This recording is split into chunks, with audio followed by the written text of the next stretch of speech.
பாங்குடனே லைலத்துல் கதிர் கிடைத்த மாதம், அன்று சங்கையான திருக்குர்ஆன் வந்த மாதம், ஆன்மீக ஞானமெல்லாம் உயரும் மாதம், நல்ல மேன்மையோடு உடல் நலம் கிடைக்கும் மாதம், உகப்புடனே 30 நோன்பு நோர்க்கும் மாதம்.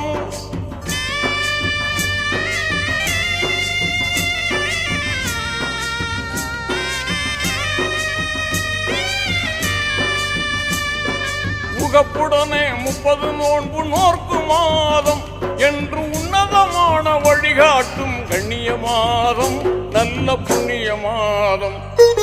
ரமலான் புனித ரமலான், ரமலான் புனித ரமலான்.